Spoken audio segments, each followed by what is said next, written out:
My sister demanded I give her my savings. I said no, bought a one-way ticket abroad, and started a new career. 2 hours later, Dad texted, "Signed off on her mortgage or don't come back." By midnight, I closed every account she could access. 57 angry calls by morning. The conversation happened on a Tuesday afternoon. I was sitting at my kitchen table, laptop open, reviewing quarterly reports for the consulting firm where I'd spent the last 8 years, climbing from junior analyst to senior project manager. My phone buzzed. Madison's name lit up the screen. "Hey, Jess," she said, her voice carrying that particular brightness she used when she wanted something. "Got a minute? I need to talk about something important." My older sister had always possessed this talent for making her problems sound like shared family emergencies. I closed my laptop, already bracing myself. "Jason and I found the perfect house," she continued without waiting for my response. 4 bedrooms, renovated kitchen, walking distance to those private schools we've been researching. The sellers accepted our offer, but there's a gap in our down payment. I stared at the wall calendar across from me, where I'd circled my upcoming trip to Barcelona. The consulting contract I'd negotiated would start in 3 weeks. My apartment lease had another 4 months remaining, but I'd already discussed breaking it early with my landlord. My work visa had been approved 3 weeks ago after months of paperwork. Everything was arranged. "How much of a gap?" I asked, though something in my chest already knew where this was headed. $38,000. We're short exactly $38,000. She paused, letting the numbers settle. "I know you've been saving aggressively. Dad mentioned you had around $70,000 in your accounts." My jaw tightened. Dad had no business discussing my finances with anyone, but that argument could wait. "Madison, that money represents years of careful planning. I eat budget meals. I haven't taken a real vacation in 4 years, and I've been working towards something specific." "Right. Your big European adventure," she said, dismissiveness creeping into her tone. "Jessica, I'm talking about a house, a real investment, a place where Jason and I can build our future, where our kids will grow up. You're talking about temporarily relocating for some contract work that might not even pan out." The condescension stung more than I expected. Madison had always been the golden child, married at 24 to a man our parents adored, working a respectable job at a pharmaceutical company, talking about children and mortgages, while I was apparently wasting my life on career ambitions. "My contract is signed," I said quietly. "The Barcelona firm is expecting me. This isn't some whim. Then delay it 6 months, maybe a year. Help me secure this house, and once Jason gets his promotion, we'll pay you back with interest." I'd heard variations of this promise throughout our childhood. Madison borrowing my birthday money to buy concert tickets she'd definitely pay back. Madison using my car for a road trip and returning it with an empty tank and a broken taillight. She'd definitely get fixed. Madison taking credit for the history project I'd helped her complete because she'd definitely mentioned my contribution to the teacher. "I'm not delaying my career for your down payment," I said. The line went silent. When Madison spoke again, her voice had dropped to that dangerous quiet. "You're being incredibly selfish right now. Do you understand that? I'm your sister. Family helps family. But apparently your little sabbatical adventure matters more than my actual life. It's not a sabbatical. Mom and Dad are going to be so disappointed when they hear about this, after everything they've done for you, and you can't even help your own sister when she needs you."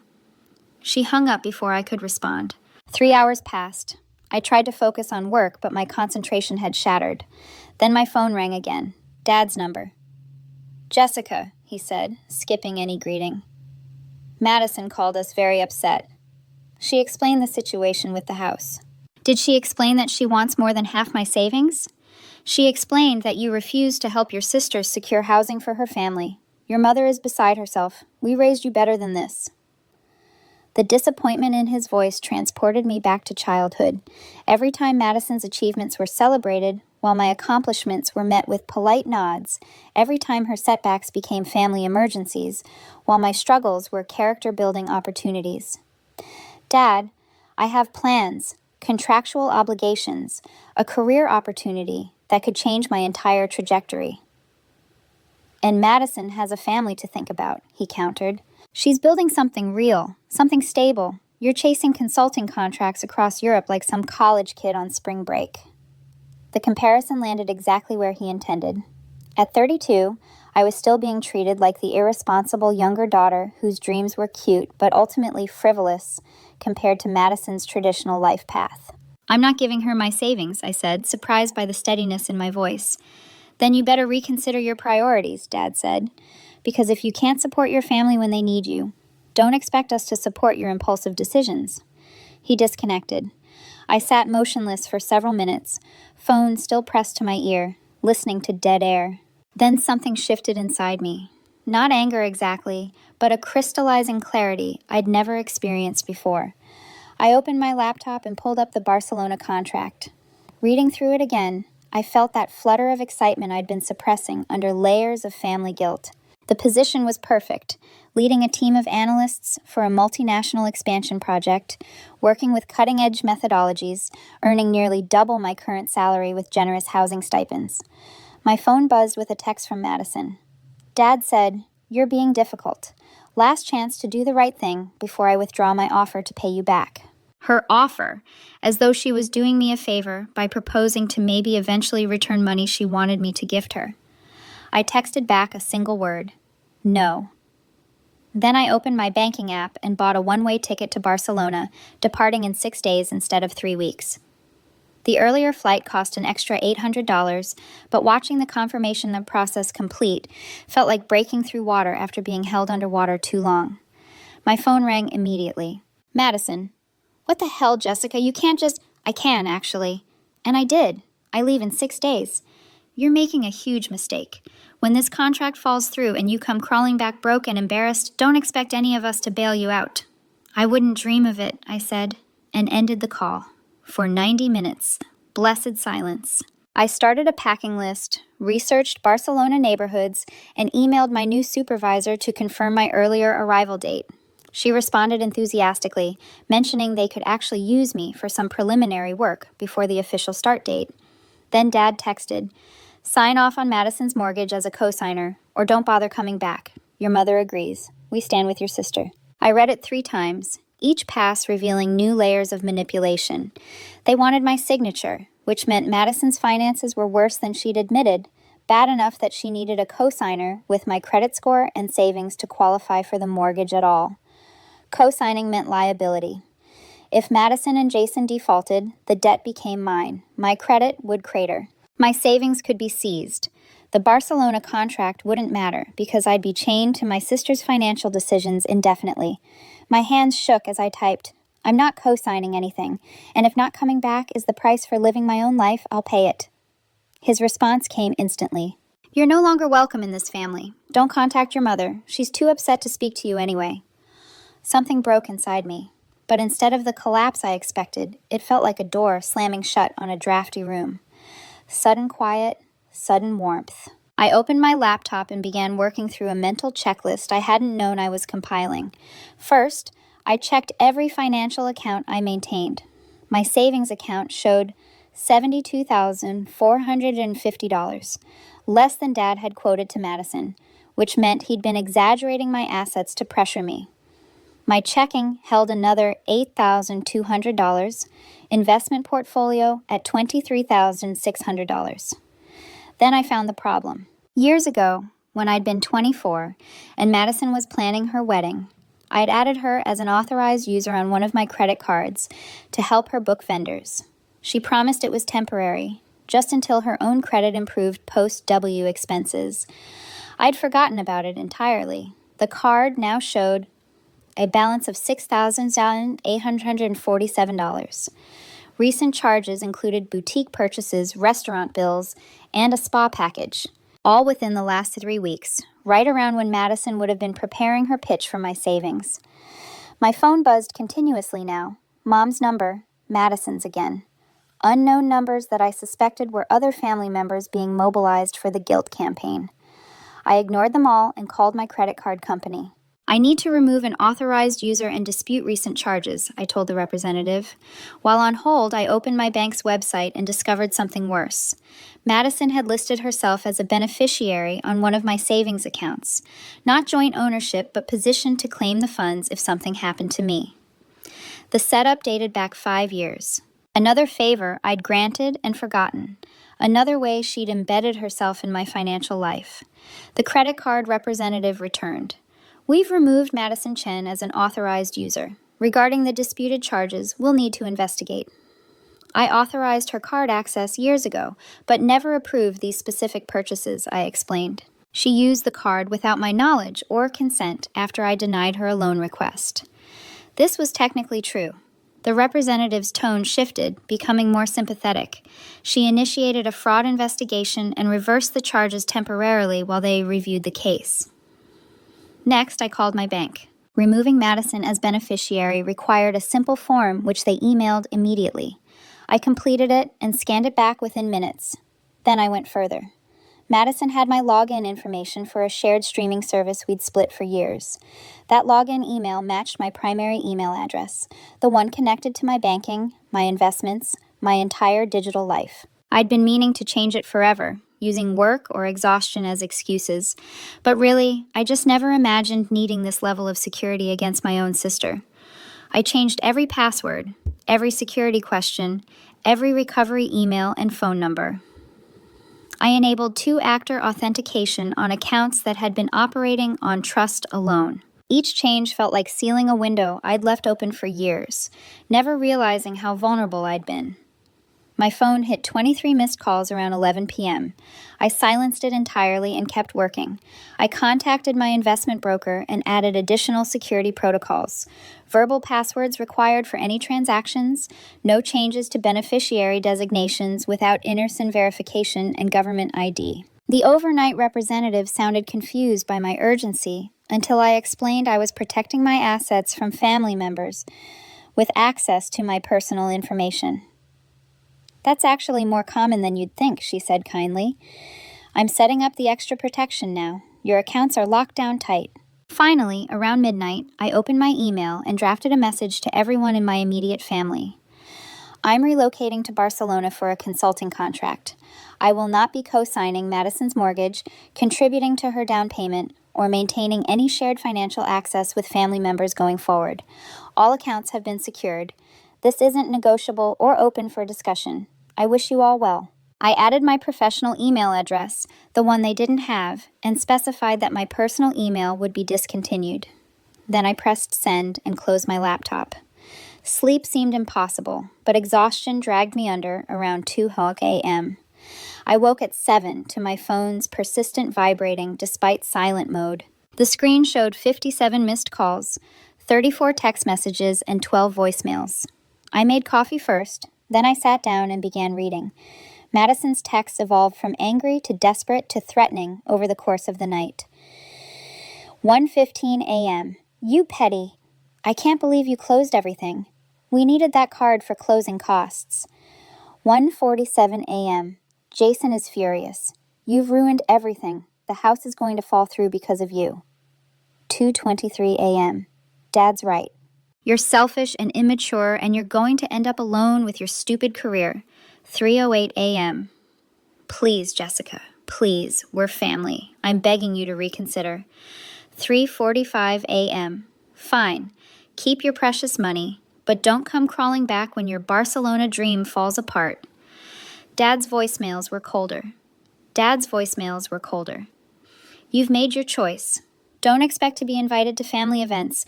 Your mother is devastated. I hope whatever you're chasing is worth losing all of us. Mom left one message, her voice thick with tears. I don't understand why you're being so cruel to your sister. She's always looked up to you, and this is how you repay her love. This last one almost broke my resolve. Almost. Then I remembered being 14, working my first job at a frozen yogurt shop, saving for a school trip to Washington, D.C. I kept my cash in a lockbox under my bed. One morning, half of it was gone.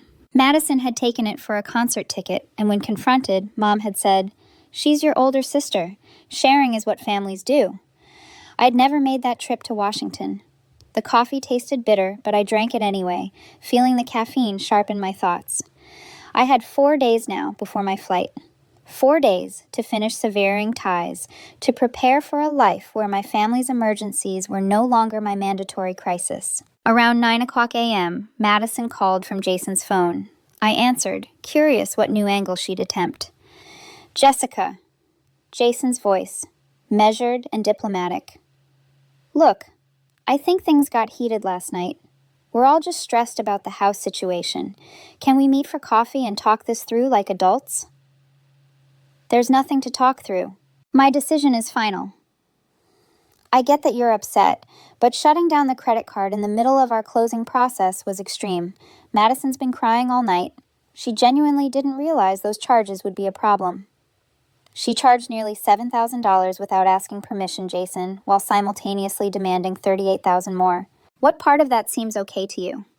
His pause stretched long enough that I could hear Madison coaching him in the background, her voice an urgent whisper. She thought the card was still available for family use, he said finally.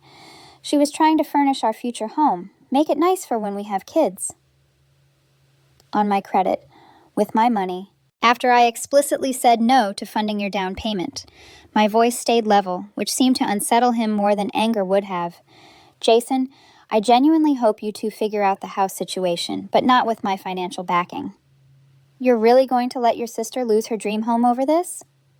Madison is 35 years old with a husband and 2 incomes. If you can't afford this house, buy something less expensive. That's what adults do. I hung up before he could respond.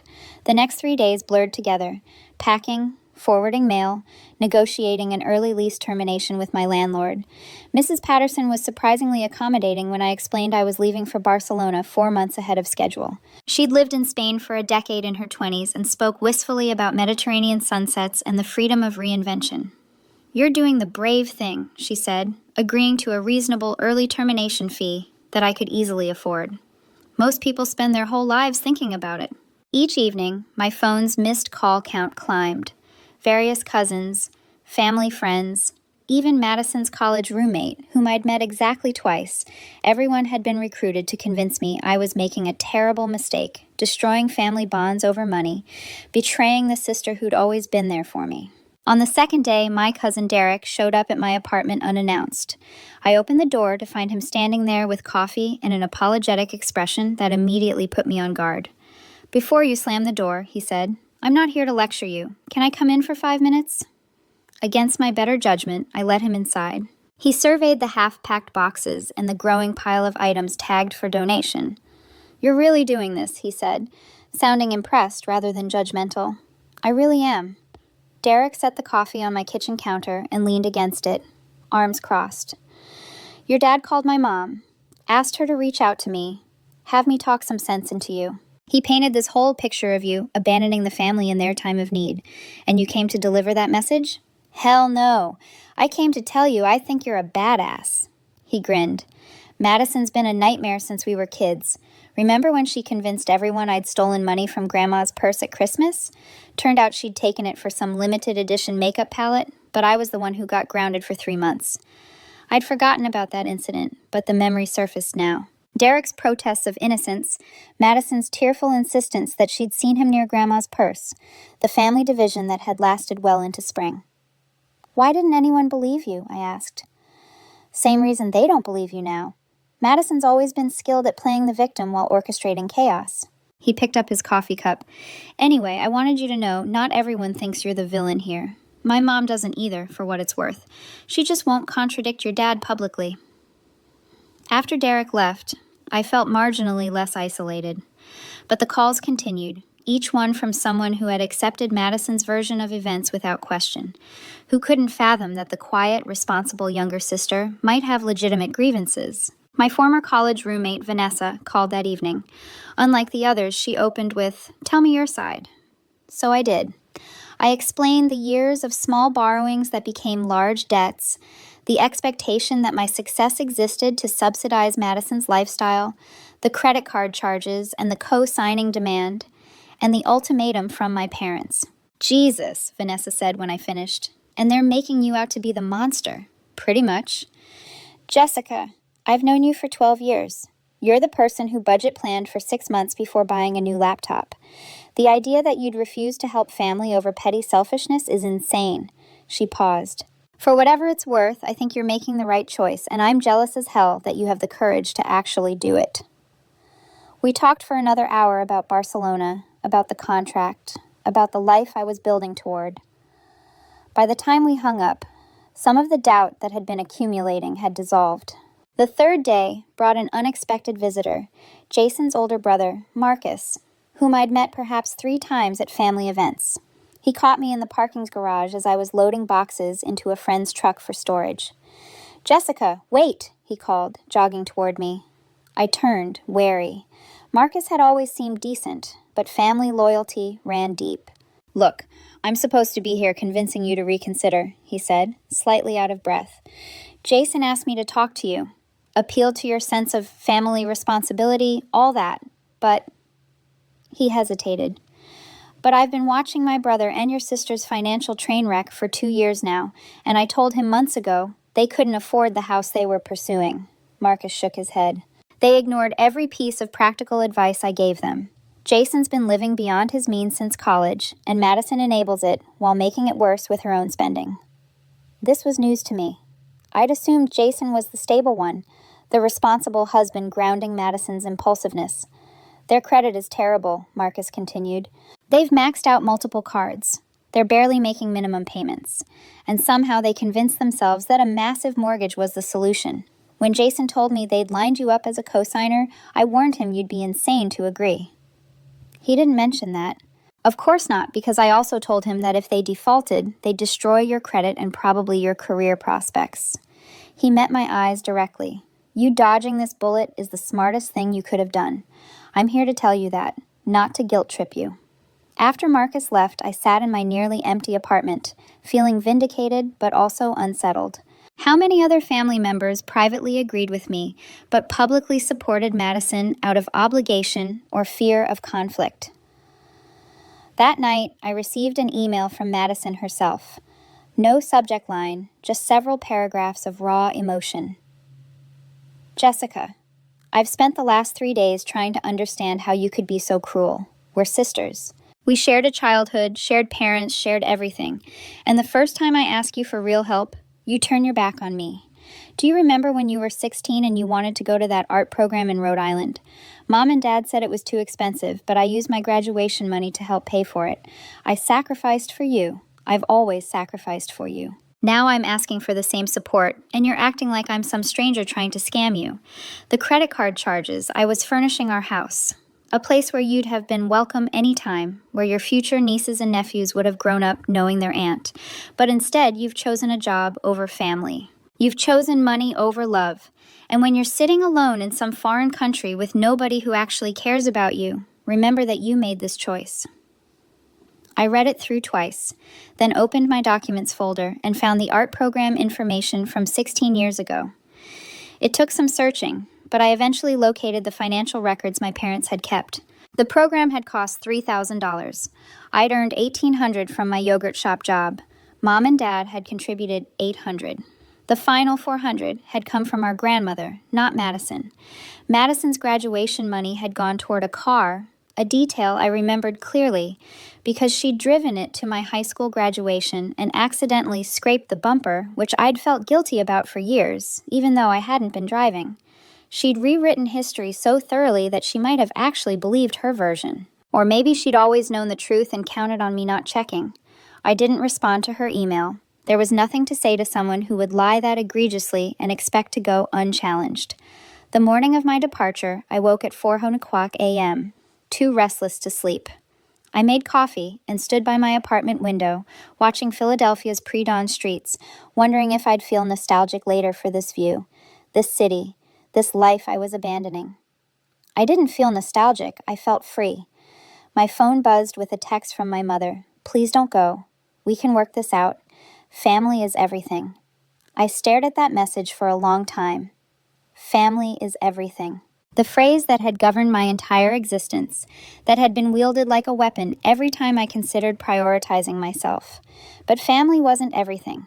Some families were toxic. Some families demanded you set yourself on fire to provide them warmth.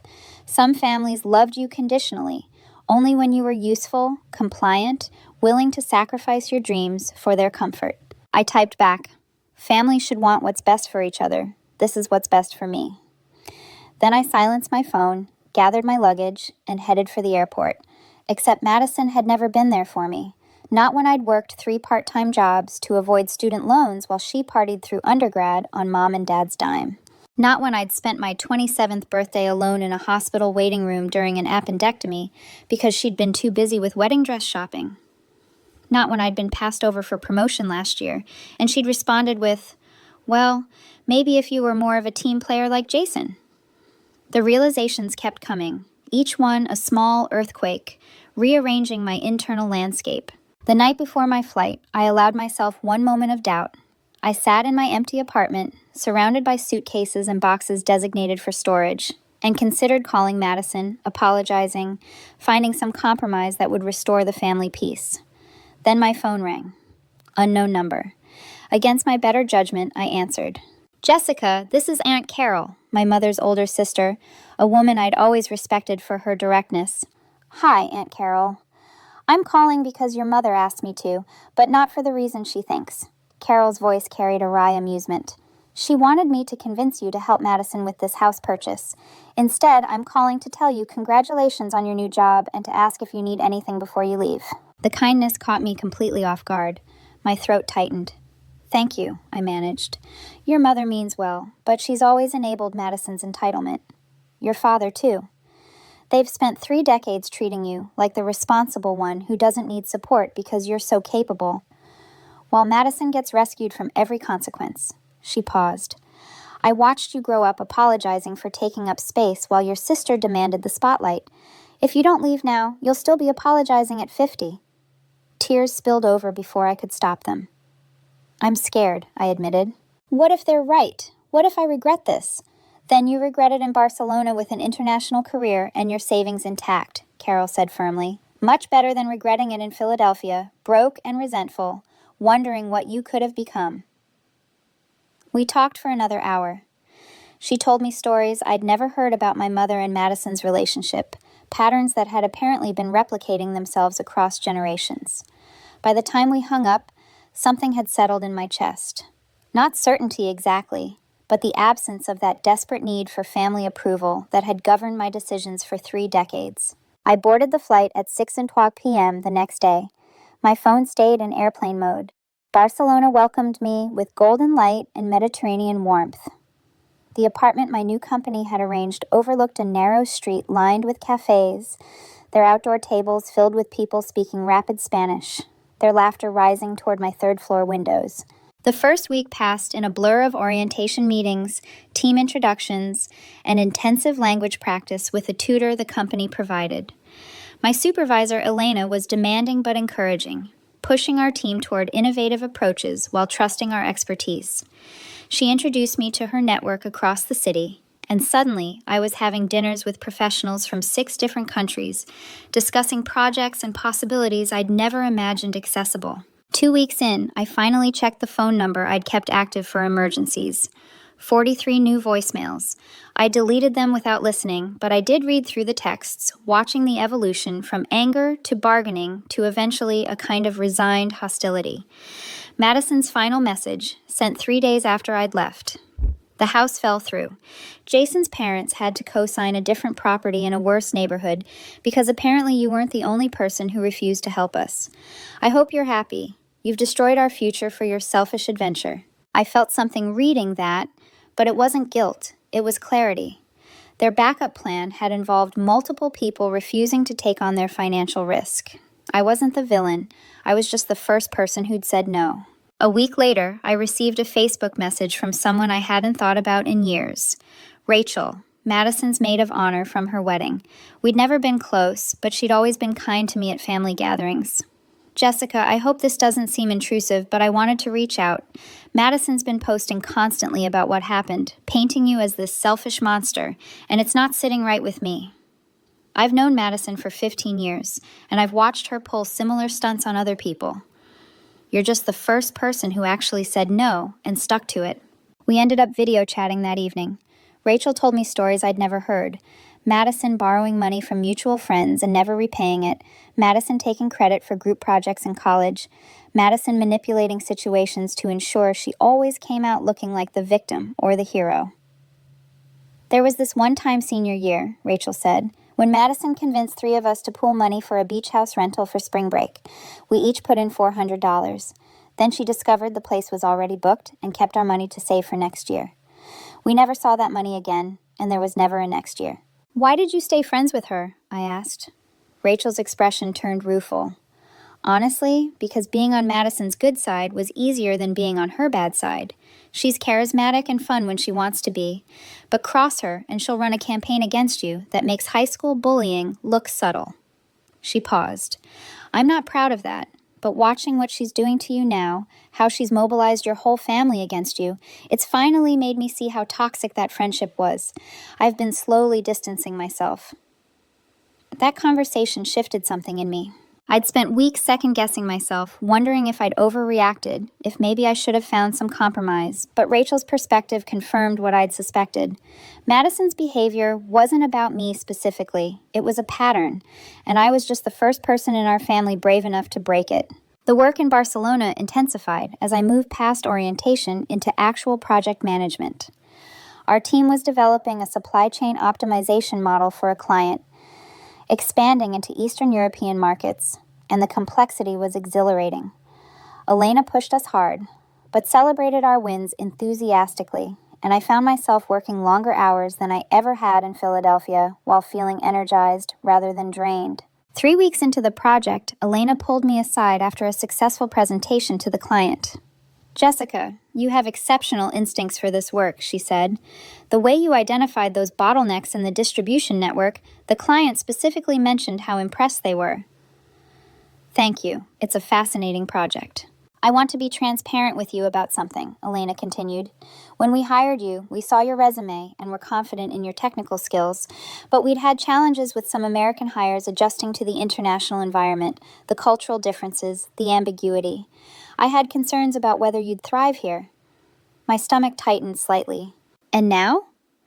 Now I'm wondering if you'd consider extending your contract beyond the initial term. We have projects lined up in Amsterdam, Prague, and potentially Singapore. You'd be leading larger teams, taking on more strategic responsibility. She smiled.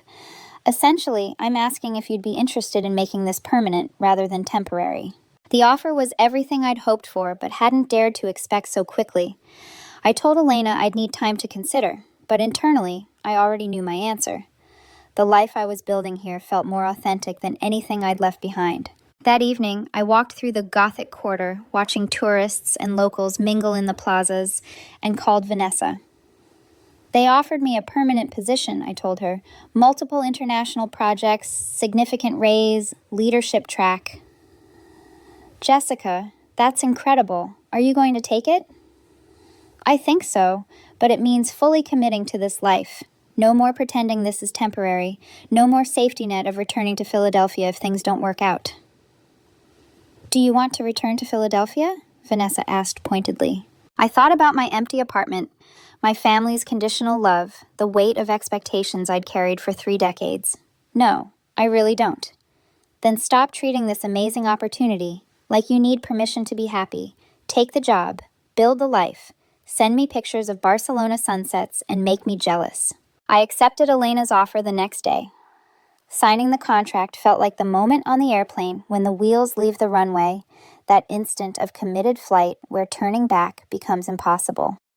My new permanent status required paperwork, visa extensions, setting up a local bank account, finding a long-term apartment. Each administrative task felt like putting down roots, anchoring myself to this new reality. I spent weekends apartment hunting, eventually finding a place near Park de la Ciudadela with tall windows and a tiny balcony where I could drink morning coffee and watch the neighborhood wake up. The day I signed the lease, I took a photo of the empty living room, sunlight streaming across hardwood floors, and posted it to social media with a simple caption, "Home." Within hours, comments flooded in from college friends, former colleagues, acquaintances from Philadelphia congratulating me. But there were also comments from family members, cousins, my uncle, even some of my parents' friends, with variations of beautiful, so happy for you. That felt pointed, deliberate statements of support despite the family drama. Madison didn't comment, but she sent a direct message. Cute apartment. Must be nice spending my house money on yourself. I blocked her immediately, surprised by how little hesitation I felt. Around this time, I started therapy with an English-speaking psychologist Elena recommended. Dr. Martinez specialized in expatriates and cultural adjustment, but our sessions quickly evolved into unpacking family dynamics and the guilt I still carried about choosing myself. You speak about your family's needs as though they're objective facts, Dr. Martinez observed during our third session. But needs and wants are different things. Your sister wanted your money. She didn't need it. But the house, there are thousands of houses. If they couldn't afford that specific house, they could have chosen differently. Their want became framed as a need to manipulate you. The sessions helped me see how thoroughly I'd been conditioned to prioritize others' desires over my own well-being. How family comes first had actually meant Jessica's needs come last. How what I supposed was selfishness was actually just basic self-preservation. Weeks turned into months. The consulting project exceeded every expectation. Our team delivered ahead of schedule, under budget, and the client was already negotiating an extension. Elena offered me a permanent position with a substantial raise and a pathway to partnership.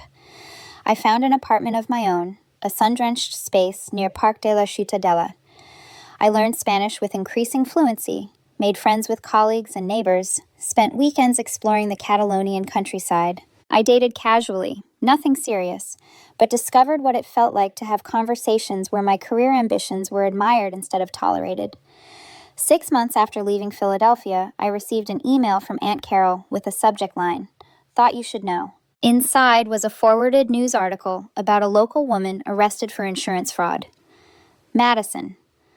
The details were sparse, but apparently she and Jason had attempted to stage a burglary at their rental property to collect on an inflated contents policy. The investigation had uncovered previous suspicious claims. I read it 3 times, feeling oddly detached. The sister I'd grown up with felt like someone from another lifetime, someone else's memories. Carol's note at the bottom said simply, "Your parents are mortified, but still blaming you somehow. Thought you'd want to know.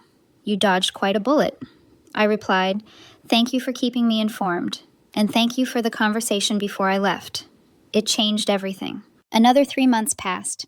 Christmas approached, my first completely alone, and I discovered I felt excited rather than melancholy. I'd been invited to 7 different celebrations by various friends and colleagues. I chose a dinner hosted by Elena and her wife, where we ate too much and laughed until midnight, and I felt more at home than I had in decades of obligatory family gatherings.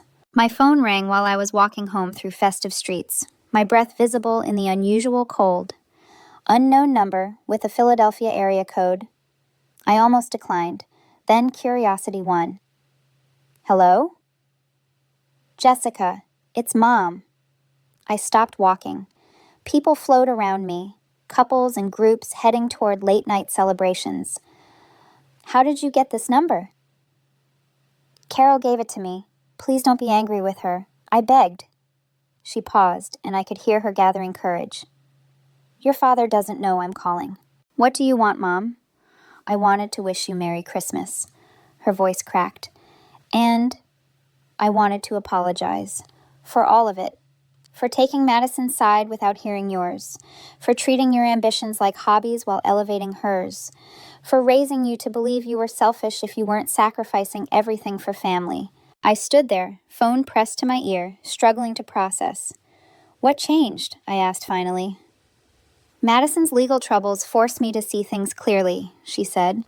"The fraud, the lies to the insurance company, the financial mess she and Jason created, all of it looked so familiar because I'd watched her manipulate and scheme her whole life. But I called it ambition. I called it needing support." She inhaled shakily. "And I called you selfish for refusing to enable it. Dad still disagrees. Your father is stubborn, but he's also started asking questions about where we went wrong with Madison. He won't admit it to you, probably not for years, but he knows."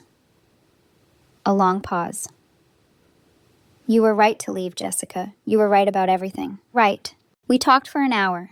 She asked about Barcelona, about my work, about my life with genuine interest I couldn't recall receiving before. I told her some of it cautiously, testing whether this change was real or temporary guilt. Before hanging up, she said, "I don't expect you to forgive me immediately, or maybe ever, but I needed you to know that I see you now, who you actually are, not who I projected onto you, and I'm proud of you." I cried after we disconnected, standing on a corner in Barcelona's Gothic quarter, tears freezing on my cheeks. But they weren't tears of regret. The Barcelona project extended into a permanent position, then a promotion. I built a life I'd never imagined possible, professionally fulfilled, financially secure, surrounded by people who valued me for my capabilities rather than my compliance. Madison eventually reached out through a carefully worded email 9 months after I'd left. No real apology, but an acknowledgement that things got complicated, and a suggestion we might reconnect when tensions cooled. I responded politely, but without commitment, and let the correspondence fade naturally. Dad never called. That hurt sometimes, in quiet moments. But the pain was clean. Not the infected wound of ongoing manipulation, but the healthy ache of a cut that's healing properly. A year and a half after leaving Philadelphia, I stood in my Barcelona apartment reviewing a proposal for a project in Singapore. My team was being invited to consult on an international expansion even larger than the one that had brought me here. 2 years minimum commitment. Extraordinary compensation. My phone sat silent on the counter, no missed calls from family demanding my time, my money, my acquiescence. No guilt about choosing my path. I accepted the Singapore offer that evening, then called Aunt Carol to share the news. "You sound happy," she said. "I am, actually, genuinely happy." "Your mother will be pleased to hear that. She asks about you constantly." "Tell her I'm thriving. Tell her I'm exactly where I'm supposed to be." Because I was. The girl who'd have sacrificed everything to keep family peace no longer existed. In her place was a woman who'd learned that the most loving thing you can do for yourself is refuse to set yourself on fire to keep others warm. The angry calls had stopped by morning, eventually replaced by this, the quiet satisfaction of a life built on my own terms, in a city that felt more like home than anywhere I'd been before, with a future limited only by my own ambition rather than someone else's demands. Madison got her house eventually, something smaller and more affordable, funded by Jason's parents under strict conditions. She and I exchange cards on holidays now, superficial pleasantries that acknowledged our shared history without requiring reconciliation. And me? I'm writing this from my Singapore apartment overlooking Marina Bay, preparing for another week of challenges I've chosen, obstacles I'm equipped to handle, and success I've earned rather than inherited or demanded. 57 angry calls felt like the end of my family. Turned out it was just the beginning of my life.